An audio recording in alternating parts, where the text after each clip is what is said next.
आदमी में एक बड़ी दिक्कत की बात होती है कि वो अक्सर भूल जाता है। कई जगह तो ये भूलने की जो प्रवृत्ति है आदमी की, ये उसके काम आती है।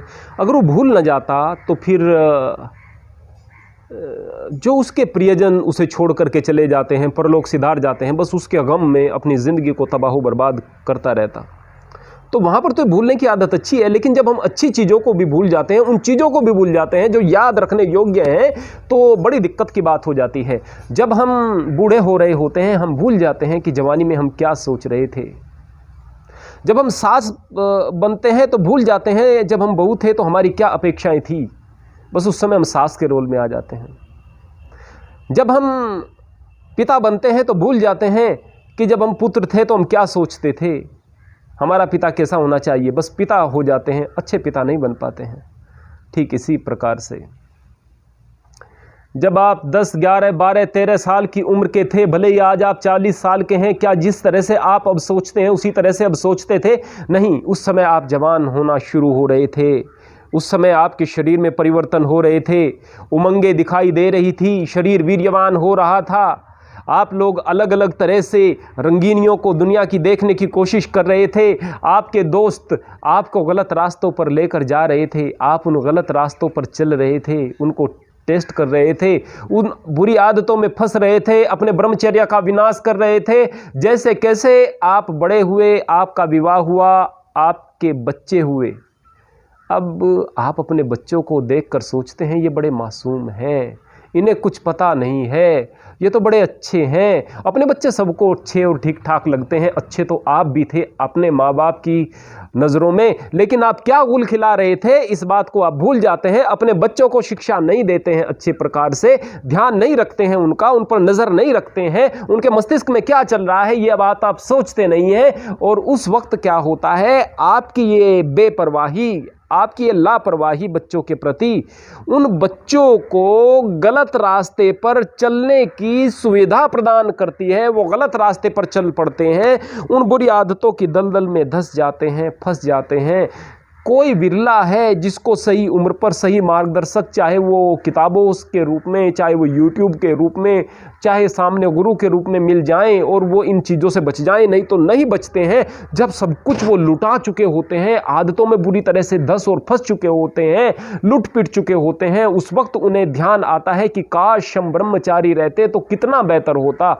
उस वक्त वो सोचते हैं अब कुछ किया जाए, लेकिन ज़्यादातर ऐसी स्थिति होती है कि उससे निकलना बड़ा मुश्किल हो जाता है। पहले तो उन बुरी आदतों की गिरफ्त से निकलें तो बड़ा मुश्किल, और कोई निकल भी गया तो उससे भी ज़्यादा मुश्किल यह है कि वो जो रोग पड़ गए हैं उन बुरी आदतों की वजह से, उन रोगों से छुटकारा कैसे मिले। और इन सारी की सारी बुरी परिस्थितियों के जिम्मेवार वो माँ बाप हैं जिन्होंने ध्यान नहीं दिया।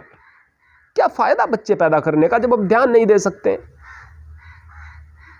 बच्ची जवान हो रही है, उसके शरीर के अंग प्रत्यंग जो हैं वो बड़े हो रहे हैं, वो जवानी की शेप ले रही है। आप उन्हें टाइट कपड़े पहना रहे हैं, बिल्कुल टाइट, अंगों के उभार पूरे तरीके से दिख रहे हैं, इतने महीन कपड़े हैं कि बस पूरे के पूरे से कपड़े पहनकर वो बच्चियां नंगी दिखाई देते हैं। माँ बाप कहते हैं फैशन है। वो फैशन क्यों है? वो बच्ची क्यों पहन रही है? क्या दिखाना चाहती है? किनको दिखाना चाहती है? लड़कों को दिखाना चाहती है। अरे नहीं, ये तो 10, 11, 12 साल की हमारी बच्ची है, इतने में क्या होगा। अरे भाई, जब आप 12, 13 साल के थे उसी समय आप बुरी आदतों में फंसे थे। कर क्या रहे हो? क्या कर रहे हो? वो बच्ची भी बर्बाद हो रही है और जो उसको देख रहे हैं वो बच्चे भी बर्बाद हो रहे हैं।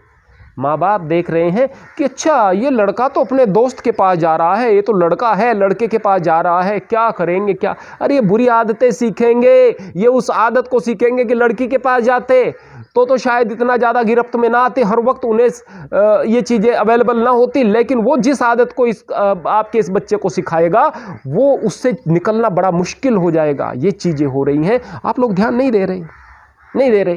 क्या फ़ायदा इस तरीके से बच्चे पैदा करके, यदि आप उन्हें वास्तव में बेहतर इंसान नहीं बना सकते हैं। उन माँ बाप की गलती है जो बच्चों पर ध्यान नहीं देते। उस घर के परिवेश की गलती है, जहां धर्म का माहौल नहीं है, जहां बच्चों को रोज शिक्षाएं नहीं दी जाती, और वो घर कुछ भी नहीं है जहां पर एक निश्चित मार्गदर्शक नहीं है, निश्चित गुरु नहीं है। आप चुन लीजिएगा किसी एक बेहतर गुरु को, किसी भी प्लेटफॉर्म पर चुन लीजिएगा, अगर नहीं मिलते हैं यूट्यूब इत्यादि पर भी चुनिएगा, किसी को भी चुनिएगा। अगर कोई बेहतर व्यक्ति है उसके मार्गदर्शन में आगे बढ़ना शुरू कर दीजिएगा। 15-20 मिनट रोज आप उसको सुनिएगा अलग अलग विषयों पर, तो भी आप चीजों पर आगे बढ़ेंगे। और जो चीजें आपको बताई जाती हैं उनको जीवन में धारण कीजिएगा। ऐसा हो ही नहीं सकता जीवन में परिवर्तन ना आए।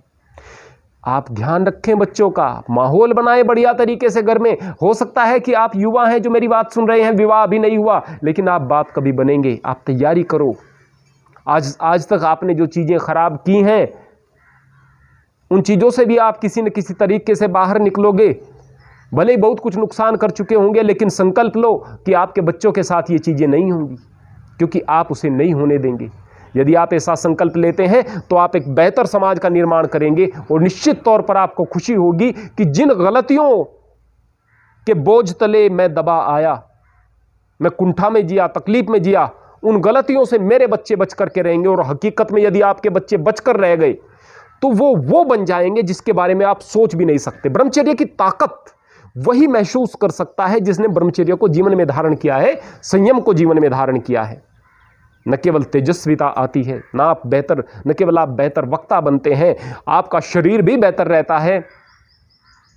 खूबसूरती ब्रह्मचर्य से आती है, ताकत ब्रह्मचर्य से आती है, सुंदर शरीर ब्रह्मचर्य से प्राप्त होता है, दृढ़ संकल्प ब्रह्मचर्य से प्राप्त होता है, पराक्रम, नाम ही वीर्य अर्थात पराक्रम, तो पराक्रम पैदा होगा, वो भी ब्रह्मचर्य से पैदा होगा। क्या कुछ प्राप्त नहीं कर सकते आप ब्रह्मचर्य से। लेकिन फिर कहूंगा कि ब्रह्मचर्य एक साधना है, इसको इतना हल्के में मत लो। स्वयं भी सुधरो और आगे अपने बच्चों को सुधारने के लिए भी सज्ज हो जाओ। आपके बच्चे हैं तो सही, नहीं हैं तो हो जाएंगे, लेकिन आप संकल्प लो कि हम इस गंदगी को समाज के अंदर से उखाड़ कर फेंकेंगे, कम से कम अपने घर से उखाड़ कर फेंकेंगे, पवित्रता लेकर के आएंगे और संकल्प के साथ में आगे बढ़ेंगे। हरि ओम, हरे कृष्ण।